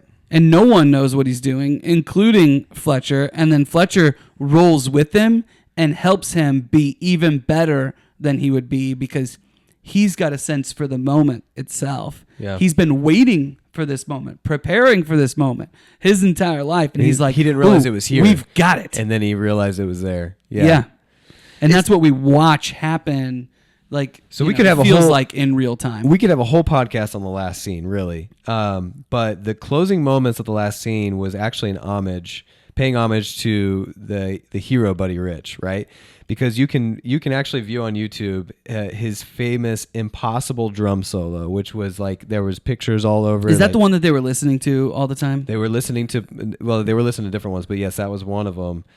Frank Sinatra had a 1982 concert in the DR, and Buddy Rich shows up in his 60s, and he was known as the greatest of all time because he played through a heart attack and went to the hospital immediately after the performance. Holy cow! So, like, they're trying to show how crazy these people are to perform greatness, right? And that's we saw that with Grohl in his book too. Yeah. I mean, man, playing through a Just broken foot. well, the leg amount or of whatever. blood in this movie, the amount of pushing themselves beyond, I would say, what you would perceive as the actual limit. But then there's one part of that solo where he's probably at the hardest part. He's going the quickest beats per minute he's able to, but he's also in this moment of like silence. He's just like in this silo of like in the zone, cannot be broken. I've never played an instrument. Marcus, you sing, but I don't know that you've played any instruments. Not Rem, really. you're probably closest to a musician. You have, we have closest to the musician. Yeah. So I'm looking at pictures of him as a child with guitars right now. Sorry, closest to professional musician. Jeez, oh, Peters. How much more do I have to practice? Well, we just make fun of Marcus for bringing up all the plays he led at 13 years old. So I wanted to make sure I Whoa! backed off. Whoa! Shots fired. So what do you have those The moments? guy when that's you- never done anything artistic in his life is taking shots have at you both of seen my us. self-portraits from sophomore year at IUSB? Actually, I have not. Yeah, you have. I would love for you to post those on Instagram. You know what? They're gonna be on the Instagram. We'll get. And them I would on love to Facebook. have Marcus in Peter Pan tights. Oh, I got some pictures. Did you play Peter Pan? I got some. No, I never was Peter Pan. I was Bilbo Baggins once. Bilbo Baggins. I'd love to see Rem, that. are there moments where you're playing and you're in the zone and it's you're not thinking anymore? You're just going. I feel like that he's in that moment for a minute. Now that moment can get scary sometimes because occasionally you'll be in the wrong moment and play the wrong thing. Yeah. So specifically in church bands, I'll tell you when this happens is when there's baptisms. When there's baptisms, I cannot look because I get super emotional. Just get about lost. it, Yeah. and then I completely lose my music because I'm like, what song are we playing? You're Because playing I'm Man over of there. Sorrows. They're off on. Oh my gosh. Good Father. Yeah. We actually, so it's funny you guys mentioned that this week because we had in the first service, third song right before we go into the break where pastor comes up, speaks, and then we have two more songs. Third song comes on. Keyboardist is not playing in the right key. and we can't find it. And we've got some really good musicians that have played for 20 years, and the moment of panic comes in because in order to find it, if you can't truly hear it, you have to play something so that you can find it. Yeah. But if you play something it doesn't fit in, Yeah. it's bad. So Yeah. what felt like an eternity was probably only like 15, 20 seconds, but it was tough. And Who saved the day? Was there a hero here? the bassist figured out his own. The lead guitarist was able to find it before I could, and I turned to him and I was like, "What key are we in?" It was B to E, which is like a huge range, and they're complementary keys. So like you play something like, "Okay, I found it," and you're like, "Nope, didn't find it." So yeah, I've had some pretty funny music moments. Did I tell you guys that like my most reoccurring dream is I get on stage and I don't know what the music is, and it's my turn, and it's like a solo. How do you react in that dream? Is it just Oh, it's bad. you just don't play? For Or- years, it was just trying to figure it out, and I wake up in a panic, really ticked off that my dream didn't go a couple more minutes because I knew I could figure it out, and I never could. This year, I finally figured it out in the dream, and I was so proud of myself. I never have dreams where like I figure things out. I'm always slow. I can't jump. I can't get away. Like, so you don't have dreams where you're in control. You know, I can lucid dream at times, but like typically my dream is not triumph. It's like Interesting. I don't know why. It's weird because So- my life, like when I'm awake, my true dreams are like I don't know if this is true, but I was told, so now it's true in my head, so it works. yeah, exactly. If you try to turn on a light in a dream, it won't work. Interesting. So I always go to try to turn on a light, Doesn't and when work? it doesn't work. Now, is that me because I told myself that? But, that's true. But as soon as I try to do it, I'm like, all right, I'm dreaming. Let's fly. Let's do something. Have you guys ever crazy. been having a dream and you wake but it's a good dream and you wake up and you're like, no, I need to go back to sleep Oh, because yeah. like I'm just really enjoying this. Oh yeah, Dream. But I can't do it. Plenty. Not what I was talking about, but yeah. All right. Any more things that made us think? Before we move on to some Real quotes quick, here? one Yeah. final question that's more fun. Who threw it better, Bobby Knight or Fletcher? Oh, Bobby Knight. That is epic. It is epic. Bobby Knight throwing the chair. And Marcus, you saying that as you're a Purdue fan. fan. That's Yeah. still, yeah. I mean, it's a classic moment in the Purdue IU You know what I rivalry. loved? Did Gene Katie and Bobby Knight, would you say they were friends off the court at any point? Were they? Oh yeah, I think Dude, so. I would've loved especially later in there. I was would've gonna say loved I don't to- know about during, but after. I would love to be, at They a were table. pretty heated rivals, so I don't know that they were friends. That's an friends, interesting book. Bobby Knight's memoirs is an interesting book. He goes at your boy, Wooden. He actually doesn't like Wooden. Dude, I heard Bobby Knight speak once because the coach at Wabash and Bobby Knight were together at OSU, at Ohio yeah. State. Yeah. And so he came over to Wabash one time to talk, and his talk was titled "The Power of Negative Thinking," and it was So Bobby Knight.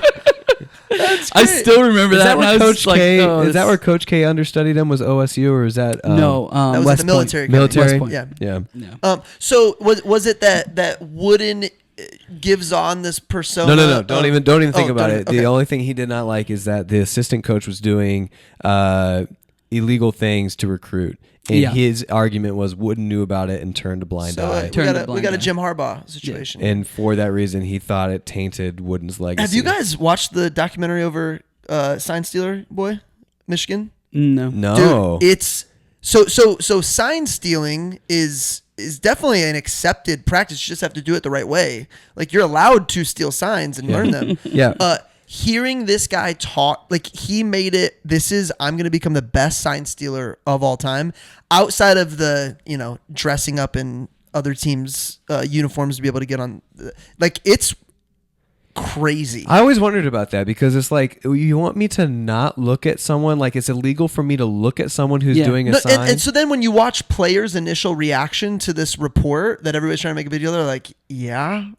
Yeah. What are you talking If about? you can steal steins, you should steal steins. Yeah, you're not allowed to go to an opposing team's game that your team isn't playing in, or there's some rule. That's stupid too. It is. Yeah, no, it is. Doesn't make any sense. And it was to me. it was made when the NCAA wasn't this big business, and every team didn't have money to do that, so that's why they outlawed it. So it's an old rule, actually. Fine. Whatever. Okay, so I did have one more question. I roll. That's what I say. I roll. I say I roll as well. I have one more question. And I'm not a Michigan fan at all. Not in the slightest. These stories of pushing someone addicted to greatness, it reminds me of like Kobe, Tom Brady, Michael Jordan, where if you talk completely unbalanced individuals. completely unbalanced, and I don't want their life in any way, shape, or form. I don't want that they've got failed marriages, their kids are estranged. Not all don't of even them. know Not them. all of them. Well, the ones I mentioned. Kobe. I mean, well, arguable. Arguable. Okay, why did they get through it? We don't know. So it's like we all say, well, I don't ever want to be so infatuated with something outside of my relationship with God. My family should come before that. Whatever. They literally throw away everything to go after this thing. But we all watch them on Sunday and are like, they're amazing. Like where's our final stance on that? We all know there's a line. We'd all agree that it was crossed in this case, but it was in the name of, like, can we get greatness without it? Are we too addicted to that type of I performance? think we need to watch Chariots of Fire because that would answer this question. But okay. There's definitely, I mean, you can appreciate art for what it is without thinking that you want to be a part of it or do it yourself. You can also appreciate people who don't share your faith and what they've accomplished. It's just one of those, for me in my household, you know, kind of moments. But I think that there's also a ton of greats who did it the right way. I mean, I'm reading the book by Tim Tebow very slowly because you guys keep on assigning me other books. But I think he's a great example of greatness doing it the right way. And I mean, even doing life the right way. I mean, he got a bunch of flack for being a virgin in college, and he waited until he was like 25 and is showing us how to live a godly marriage. And I think Sam Walton was a pretty good example that I was like, he worked really, really hard. I don't know that he had, quote unquote balance, but he was there on Sundays teaching Sunday school, and he was there with his family, included his family in his business and all of these other things. So I'm not saying that it can't be done, but there is a reality that to be the best, there are sacrifices that you are going to make. Yeah. And at least for me, I'm not willing to lay my family down at that altar. Right? Now, you think some of them would make the let's- argument, though, that their family wants this too. Some of them would. Some of them would say, "Hey, they get it." Delusional. So John Laster, speaker at our last community breakfast at the girls' school, he had a really good example that was like, you work so hard to get this beach house, and then while you're at the beach house, you're doing work to pay for the beach house, and your kids are like, "Dad," and you're like, "How do you think we paid for all this?" Yeah. I gotta go. Like, it's definitely it's got to be a constant daily like reminder of, are my actions aligned with my true purpose? I personally love Matthew Kelly's book on this. It's called Off Balance. Like, I love that idea. It's like, hey, there's going to be times that are really fulfilling in your life where you're working 100 hours a week, and that might be like the most fulfilling time. There's going to be other seasons where it's the long vacation that you take or whatever. Like, there doesn't have to be a this or that mentality to, work or whatever it is that you're pursuing and your family. In reality, at least in my experience, usually when one of them's going really well, all the rest of them are going really well. And for me, it was just a matter of like, where are my priorities? And that decides what I'm going to say no to. Because no matter what, you're sacrificing something, especially if you're a driven individual. But like, I'm competitive. I'm driven. I want to succeed. I want to see things, but there's certain things I'm not willing to not do or to not sacrifice. I just think I've come to the realization that I'm not going to allow my priorities to let me get best in class in something specifically, but I don't want that to ever be a cop-out for not being competitive or striving for that. Yeah. So it's like this, to your point, it's off balance. There's this tension. And then also, like, if you do, what are you using that platform for? And I think that ultimately answers the question of, was that the correct will for my life? No, let's say one of my kids decides that they want to be like the best and they're going to put in crazy hours and they're going to do these things. I think that, if I'm helping them or coaching them or guiding them through that process, I think I would probably just say, hey, like, if that's what you're going to pursue, here's the things that you likely are going to have to not do. I mean, I think your example of like getting made fun of at Tebow getting made fun of for being a virgin in college and all of these things. Well, freaking loser. What he was saying. Thanks, guys. What he was saying though in that moment is, I'm going to sacrifice the like fun or the pleasure or whatever of the moment because my future marriage is more important to me, right? And so I think that in the same way, like, if you want to be the best of the best, like, you might not have many friends outside of that team, right? You might not have a girlfriend. You might miss out on different things. And if that's a sacrifice you're willing to make, like, I'm not going to make that decision for you. But here's the things that you need to keep in mind. And at least for me and my household, like, God's got to be the top priority. And below that, I guess you can make decisions. It is a funny thing that I go back and forth on, though, which is, how much does God want us to pursue those things? How much does he want us to back off? And, should you pray, God, do you want me to do this about literally everything? Or should you be in constant conversation and prayer and reading of your Bible to know in those moments that, I don't need to pray about this. Like, God wants me to do this. And I think it's, we never arrive. We never, cool, I got the whole Christian, I'm good. I read the Bible. Yeah. I'm good. Totally. Yeah. So I think it's funny. I read it. This is how he wants it. He wants Coming us to from constantly three guys who probably have have felt like we've arrived about 7 different times. Last comment before quotes on Tebow. For not having a girlfriend in college, he should have thrown a better spiral. That's all. He threw a better spiral in college. Hey, here's before we get into quotes. In an interview with Screen Crush, Damien Chazelle stated that the implied ending, Andrew's future would most likely be Charlie Parker, where he would rather die drunk and broke at the age of 34. This was earlier remarked in the heated conversation during the family dinner scene. Chazelle also mentioned that he deliberately ended the film without any scene between Andrew and Fletcher after the performance, as he believes their competitive relationship to be unresolved. So, I mean, that... Even from the director, like, okay, this is the path he chose. He's choosing greatness. And, oh, by the way, Fletcher is kind of coming around and they're going to do this together. But it's not going to end the fact that they are going to go at it. Which, by the way, when he No way would him, Fletcher let up after that. So there's a lot of, actual physical fighting in this movie. When he tackles Fletcher, J.K. Simmons broke 2 ribs. No. It was a perfect form tackle. Yeah. I mean, it was a 2 ribs. Wow. Quotes. The first one I wrote down. Oh, boy. Here we go. Well, you're in the first chair. Let's see if it's just because you're cute. Yep. What else we got? Many quotes that... by the way, lots of quotes that we can't say. Correct. There's some that we're saying that may be slightly edited. Maybe paraphrased. For appropriateness of this. Yeah. But there's no way to...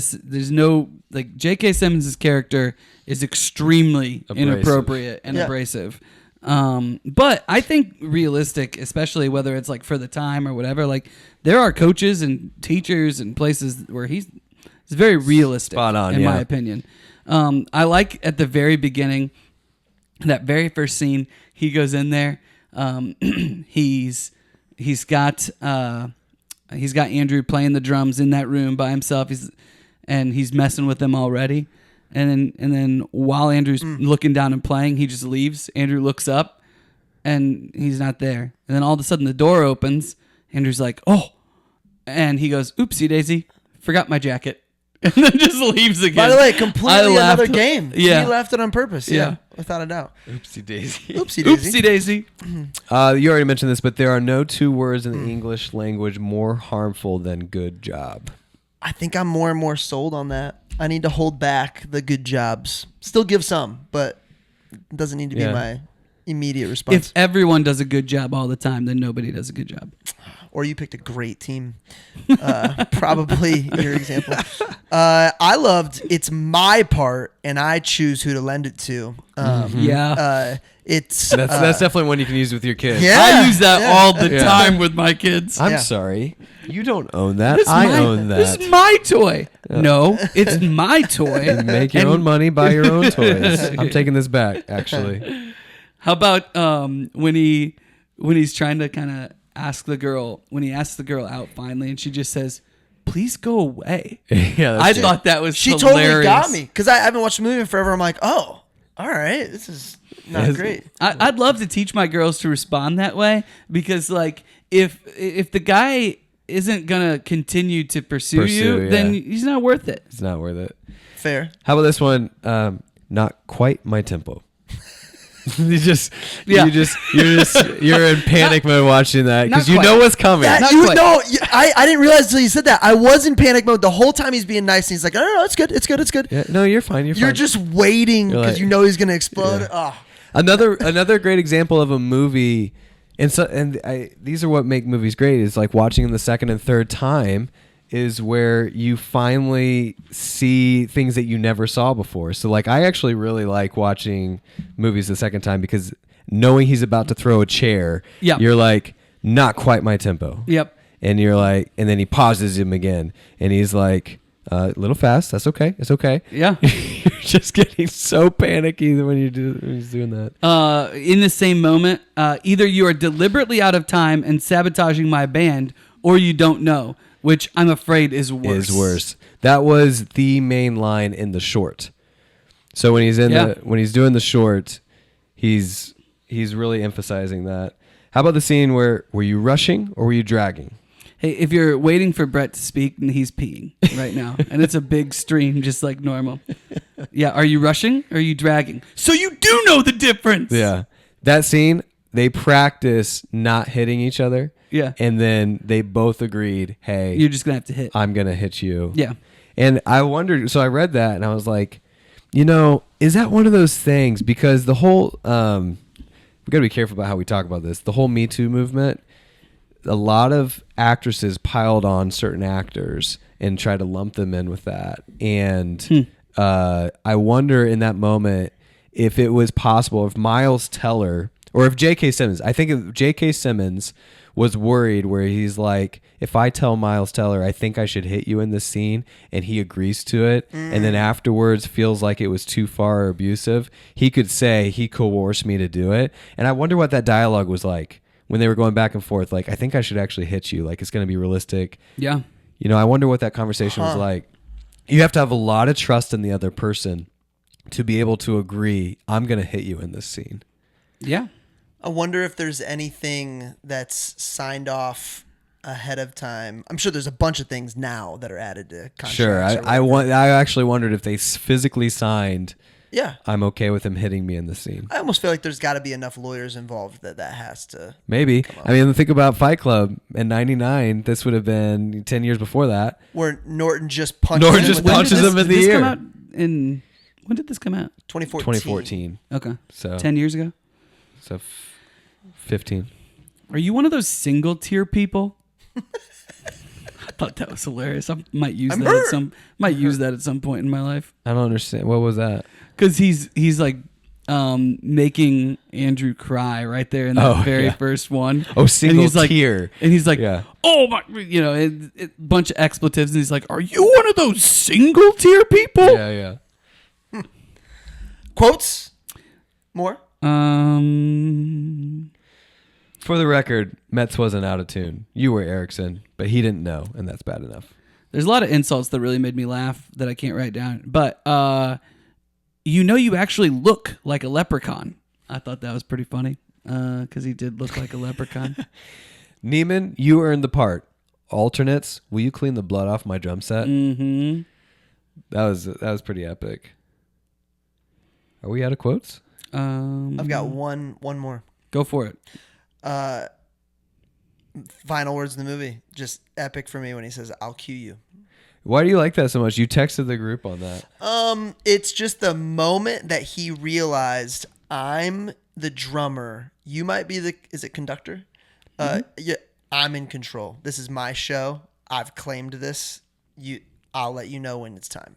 Like, he just finally owns the moment. And I think Fletcher, I don't know if he's waiting for him to do that, but he respects greatness enough to realize, okay, you've earned this one. Like, here we go. Yeah. A full transition of power to synergy between the two of them. We've hit on this, but just to put a pin in it, I'd rather die drunk and poor at 34 and have people talk about me at the dinner table about me than live to be rich and sober at 90 and nobody remember who I was. I think that when I said at the beginning in my 9 words, like maniacal kid, like it's crazy. Like no family, no nothing matters to him. He wants to be known by the masses. Yeah. Like he wants to be known as the greatest. He wants to have people talking about him like we talk about Tom Brady or Tiger Woods or. So I got a hot whoever. take for you guys that I wasn't able to sneak in earlier. He was late an awful lot for someone who wanted to be great. That's interesting. He woke up late from the very first scene trying to get there at 6:00. He walks in probably a couple minutes later. He's rushing like he is late. Yeah. In the most pivotal part in the scene, he's not prepared to know that there's not cabs where he needs to go. He's behind. He's renting rental cars. And you could make the argument that his whole thing is he's practicing so much he can't think about anything else. Yeah. But if you want to be great, you got to be at least good at some other things, like You gotta showing up be on able to time, show up. being prepared. You got to show up. And to me, that's what makes him not great, is the fact that he keeps screwing up. Remember, he's 18, 19. We've all worked with 18 and 19-year-olds. It's crazy the amount of things they just don't know to do. They just don't do them, including being on time, preparing, thinking ahead on anything. I mean, my favorite phrase for my 18, 19-year-olds is, your poor planning will not become my emergency. Mm-hmm. So when it does happen, you got to figure it out. And one of my notes I wrote down was the car accident scene is when finding a way goes wrong. Yeah. He just has this find a way mentality of, I'm going to figure it out, but is blind to everything else going on. Did you guys catch that is like the crescendo of the movie and Whiplash? That's where Whiplash come from? I like. Well, really Whiplash is the... It's also the name of the song, but it's song. also like supposed to be a play on the fact that like in Whiplash in the car. Yeah, we didn't even talk about the car the accident. car crash. I mean, that's pretty epic. He walks in. That is quite the crash. That was one thing that Kelsey kept saying. She's like, pain does not matter if you want something bad enough. Like we can take so much pain if the pleasure on the other side. Because we just had this baby, and I think she was talking about the baby. And it's like, well, you watch the adrenaline slowly run out when he can't hold on to the drumstick anymore. Right, and can't then physically. I think he obviously had a concussion because then the lights getting it's hurting him, and but shout out Kelsey, you're right. I was there to push people beyond what was expected of them. We hit on that a little bit, but I thought that was good. Hidden gems. I'll kick us off. Do you guys notice as soon as he comes back on stage and he's playing and Fletcher walks over, he slams the cymbal, and he's not doing it on purpose, but it's like right in Fletcher's face. Oh yeah. That's kind of the first moment where you're like, oh, he's kind of stepping into his own here. Hidden gem there for me. You talking about in the very last scene? Yeah. I love that. I might have even written that down, actually. How about this? Raisinets in popcorn. Okay, so I had never done this before, and I'm not really a big Raisinette fan. But 2 things that I highly recommend throwing into the popcorn that you can also get at the movie theater. I love the little crunch bites. Like putting those in the popcorn, delicious. Oh my gosh. Or if you want to go another direction with it, Sour Patch Kids. Oh my goodness. Dude, I forgot this is the movie that caused me to start putting Raisinets in correct. popcorn. You do this? Oh, dude, because the Raisinets they melt just a little bit. Yep, They're exactly. warm. Yep. Oh yeah. Is I've it done it- chocolate raisins? Yeah, chocolate covered raisins. Oh my god. Now Yeah. what do you call the second thing? Oh, The little crunch bites. what's a crunch bite? Like a crunch bar. Oh, But got it. they're yeah, those like would be good. clusters. So what do? You pour it into the Pour it Put in, it in there, mix you a little mix it bit. around a little bit. Oh my And then you're grabbing gosh. stuff and you'll get the little sweet. I'm going to the movies tonight. Dude, it's so I'm good. going to the movies. So good. It's like We're just gonna start putting- It's kind of like when you dip your French fry in the ice cream. It's the same salty and sweet. a Frosty. Yeah. I put High Noons in there. I find lots of stuff. It's great. You know what also would be good, I think, is Reese's, the mini. Yeah, I was gonna say Peanut Butterfingers. Those would work too. Yeah, really anything sweet, like sweet and salty. Time out. Okay, Samoas are my favorite Girl Scout cookie. Gross. Okay, the coconut ones. Oh my gosh. Dude, wow, it's a visceral reaction. I only buy my Girl Scout cookies from Boy Girl Scouts now. Just to, just to really take this food But term. they've got these Scout cookies that they come in little tiny balls now. They're amazing. the Samoans. Yes, they're they're got like coconut on the inside. I Oh, hate dude, they're so Thin good. artificial Mints, coconut but flavor. tag-alongs. Not a fan of Thin Mints. Tagalongs. Tag-along is which Tag-alongs one? are good. Anything Which you one's a put tag-along? peanut butter in. Yeah, the peanut butter one, peanut butter and chocolate. Peanut butter wafer and chocolate. I despise like coconut flavoring stuff, love like coconut. German chocolate cakes or like whatever. So Jessica loves Samoas. So funny. Same Taste as buds you. are funny. There was one time she had like just eaten a Samoa and then came up and gave me a kiss. And I've never been so repulsed by a kiss in my entire life. I wanted to throw up. And this is my wife. Did you just giving have a me bad kiss. like No, I just don't like it. Oh. Do you like real coconut? I do like real coconut. Okay, so it's just because Or like if you go to like a Thai restaurant and they've got like the coconut yeah. soup Oh, yeah. thing. Oh, yeah. I can have that. But like the overwhelming fake coconut flavor is just like Oh man, I love. if you coconut. guys could see my face right now, like it's just gross. Double chocolate coconut almond be chocolate fair, it's chip always is my gross. favorite flavor at Yeah, fair, Grater's. Yeah, coconut's that's on the top of my. I got hidden gem. Go ahead.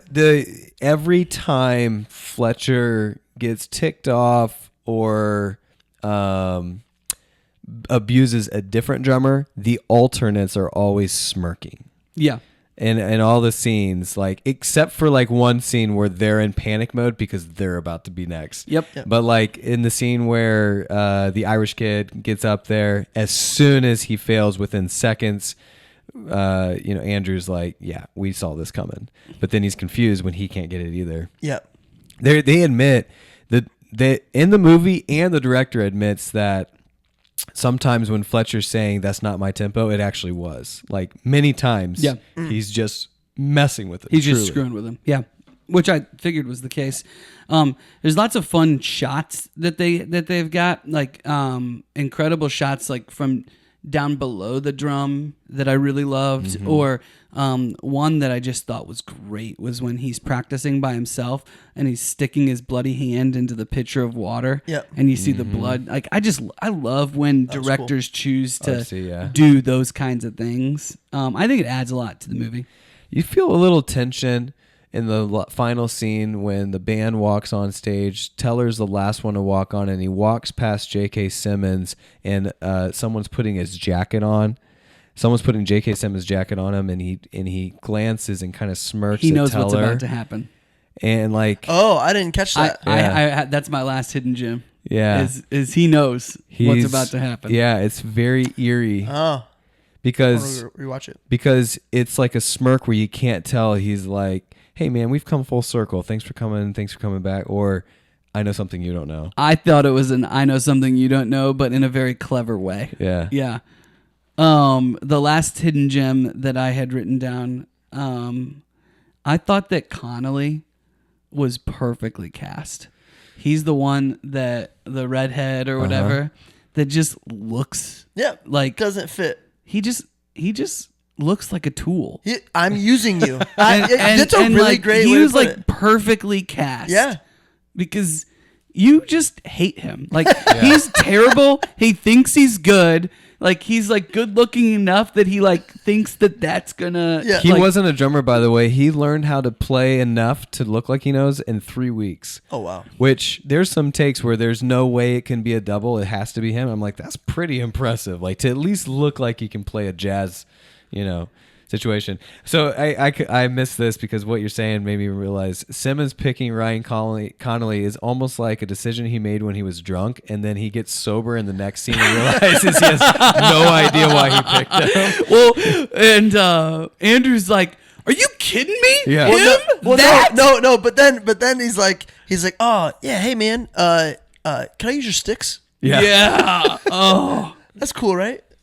Not. Oh, the whole folder thing where he gives the folder away. Yeah. Did Fletcher steal the folder? I think he did. No. I don't- He set it down. Huh? He set it down. Yeah, but once it was sat down, I think Fletcher took the folder. Oh, sorry. Yes, I do believe Fletcher. Do we actually see anything to make you think that? No. Yeah.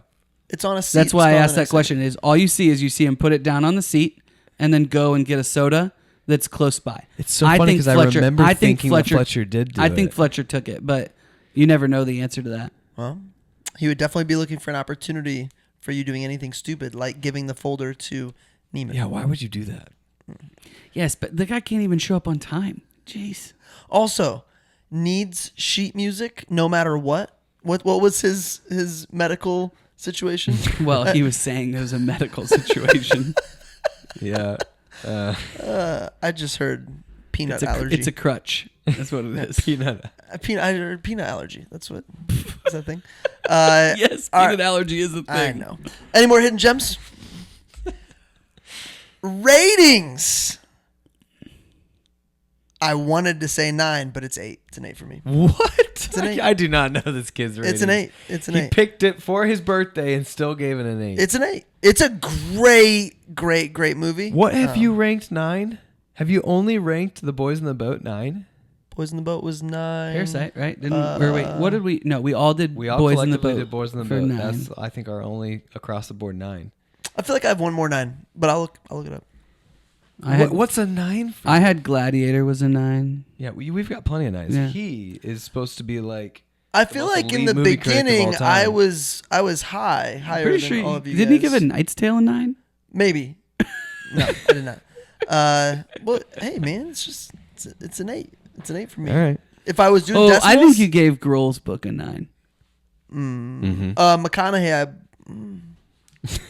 What? This isn't about me. This is I about don't the remember show. my ratings at all. So like these. We used to put them in the description. And So then these it are all took me just too long. These are all just like off the top of my head, but I'm gonna go with 8.5.